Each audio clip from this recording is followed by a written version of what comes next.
हर तरीके की ऊर्जाएं जो है संसार में होनी चाहिए, खासतौर से नेगेटिव ऊर्जा है वो समाप्त हो, और उसी के लिए रुद्री पाठ का आयोजन है। आप देख सकते हैं कि न केवल पुरुष बल्कि महिलाएं का भी आयोजन किया गया है मंदिरों में।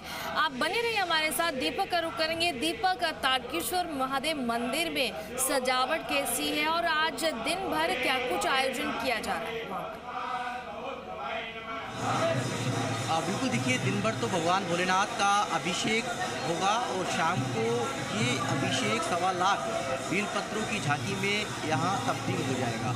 देखिए हर दिन भगवान भोलेनाथ है अलग अलग झांकियों में अपने भक्तों को दर्शन देते हैं, चाहे वो समुद्र मंथन हो या फिर महाकाल की झांकी हो, और इसे गवर्नमेंट ऑफ महाकाल भी कहा जाता है। और जगह जगह इस मंदिर को भले ही जो सुनता है कि तारकेश्वर नाम क्यों पड़ा, तारकेश्वर नाम क्यों है, इसको पूछने के लिए, उसको समझने के लिए भी लोग यहाँ पर आते हैं। देखिए यहाँ नंदी भी हैं और अलग अलग इस मंदिर परिसर में देवालय भी हैं, जहाँ पर हर रोज़ प्रतिदिन सुबह मंगला से लेकर शयन तक इसी तरीके से भगवान भोलेनाथ के जयकारे हैं वो सुनाई देते हैं।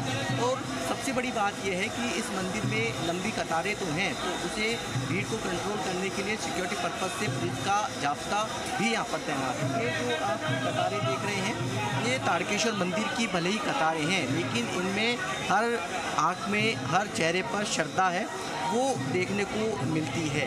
ये श्रद्धा इसलिए खास है क्योंकि ये तारकेश्वर महादेव मंदिर है, तो यहाँ जो आता है उसकी जब मनोकामना पूरी होती है तो आस्था का कारवा यूँ ही बढ़ता जाता है। यहाँ पर आपको बच्चे भी मिलेंगे, युवा वर्ग भी है और यहाँ बुजुर्ग भी है। हर कोई भगवान भोलेनाथ को रिझाने के लिए, उनका अभिषेक करने के लिए यहाँ कतारों में लगा हुआ है और भगवान भोलेनाथ का अभिषेक कर रहा है। कई ऐसी भक्त मंडलियाँ हैं जो सुबह से शाम तक भगवान भोले के दरबार में आती हैं, उनको रिझाती हैं, उनका अभिषेक करती हैं। चंदन से आग, कपूरा, बेलपत्र, अलग अलग पुष्प, अलग अलग ऋतु फल से भगवान भोलेनाथ का अभिषेक वो भी किया जाता है। और भगवान तारकेश्वर यानी कि तारक की भक्ति करते थे, लेकिन अब इसे तारकेश्वर नाथ के नाम से जाना जाता है, पहचाना जाता है, पुकारा जाता है। और ये हर जयपुरवासियों के मन में दिल में बसे हुए हैं। अभिषेक क्योंकि एक कोई भी यहाँ पर मची हुई है भगवान भोलेनाथ का अभिषेक करने के लिए, कि भगवान भोलेनाथ का यहाँ अभिषेक कर रहे हैं वो छोटी काशी के भक्त जो भगवान की आस्था को जानते हैं, पहचानते हैं।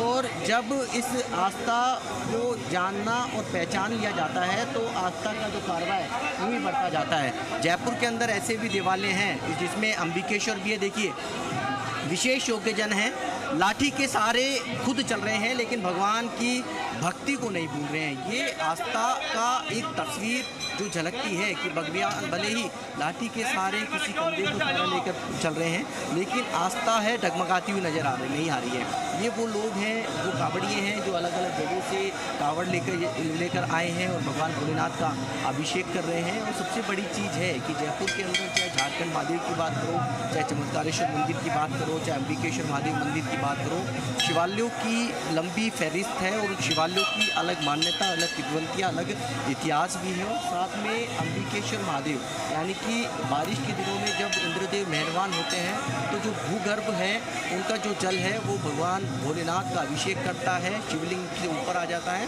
और वही तस्वीरें कुछ नज़र भी आ रही हैं वहाँ। और जैसे ही बारिश ख़त्म होती है उसके बाद वो अचानक नीचे भी चला जाता है। 14 खंभों पर टिका हुआ अंबिकेश्वर महादेव मंदिर है, भूतेश्वर महादेव मंदिर है जो जंगलों की पहाड़ियों के बीच में बसा हुआ है।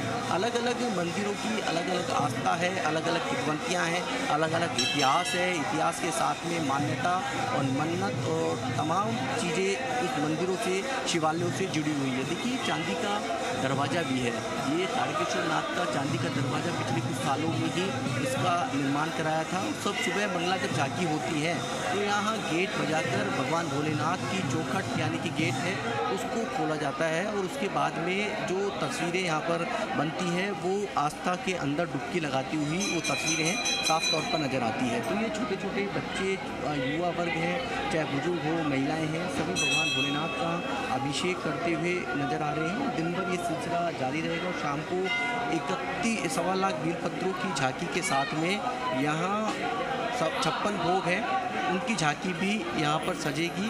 और देखिए किस तरीके से छोटे छोटे बच्चे हैं। क्राउड मैनेजमेंट की बात करें, अगर आज कितनी भीड़ है, सावन का अंतिम सोमवार है, तो कितना सुबह से रेला है?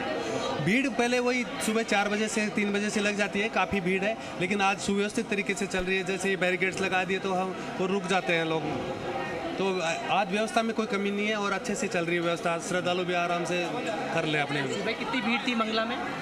सुबह भीड़ मंगला के अंदर सबसे ज़्यादा भीड़ सुबह ही होती है, बाहर त्रिपोलिया गेट तक पहुंच जाती है भीड़। तो शाम तक इसी तरह के शाम तक इसी तरह से रहती है भीड़, रात को 12 बजे तक भीड़ रहती है। ये पुलिस हैं और भक्त भी हैं, उनसे भी हम बातचीत करेंगे। क्राउड मैनेजमेंट बेहद ज़रूरी है। भगवान भोलेनाथ को अभिषेक किया? हाँ, कैसा लगा? बहुत अच्छा। बहुत अच्छा। कहाँ से आए हो? मैं घर से कहाँ से? बनी पार्क से। बनी पार्क से। रोजाना पूजा करते हो? आपके साथ आए मैम? जी मैम। मैम कितनी आस्था है भगवान भोलेनाथ की? भगवान भोलेनाथ की कितनी आस्था है? हर दिन आते हो भगवान भोलेनाथ को? कभी कभी आती हूँ। आते हो कभी कभार। तो तारकेश्वर मंदिर की आस्था ज़्यादा है? जी मैम। ठीक है। ये देखिए भगवान भोलेनाथ की नगरी में यहाँ पर आस्था का ज्वार, आस्था का जो सैलाब है वो उमड़ रहा है। और कतारें जो लगी हुई हैं वो बताती हैं किस तरीके से कतारें हैं वो आगे बढ़ रही हैं। महिला हो पुरुष हो, तमाम वो लोग हैं जो भगवान भोलेनाथ का अभिषेक करने के लिए यहाँ पर रामचारा लिए हुए हाथ में और साथ में पूजा की थाली हाथ में लिए हुए आगे यहाँ पर बढ़ रहे हैं। तो ये सुबह से शाम तक मंगला झांकी से ही इस तरह की जो तस्वीरें हैं वो नज़र आ रही है। और देखिए पूरे मोहल्ले से इस मंदिर की सजावट की गई है। सजावट करने के साथ में शाम को यहाँ आप जब आएंगे तो एक अद्भुत श्रृंगार भगवान भोलेनाथ का देखने को मिलेगा। 1.25 लाख बेलपत्र जो भगवान भोलेनाथ के खास होते हैं, प्रिय होते हैं, उनको भगवान भोलेनाथ की झांकी 1.25 लाख बेलपत्रों की झांकी और 56 भोग की झांकी है यहाँ पर सजाई जाएगी। लेकिन जो तस्वीरें हैं वो भगवान शिव भक्ति की तस्वीरें हैं, भगवान भोलेनाथ भंडारी की तस्वीरें हैं, यहाँ पर पूजा अर्चना करते हुए भक्तों की तस्वीरें हैं, कतारों में लगते हुए भक्तों की यहाँ तस्वीरें हैं, आस्था की तस्वीरें हैं, श्रद्धा की यहाँ तस्वीरें हैं। तस्वीरें उन भक्तों की है जो सुबह 6 बजे से कतारों में लगकर अपनी बारी का इंतज़ार कर रहे हैं और भगवान भोलेनाथ की एक झलक पाने के लिए जो अपनी आस्था उनकी कहीं भी डगमगाती हुई नज़र नहीं आ रही है। और यही भगवान भोलेनाथ की ताकत और यही उनकी श्रद्धा, उनको समर्पण करते हुए वो भक्त हैं। जी बिल्कुल दीपक, हम देख सकते हैं ये भक्तों का सैलाब और हर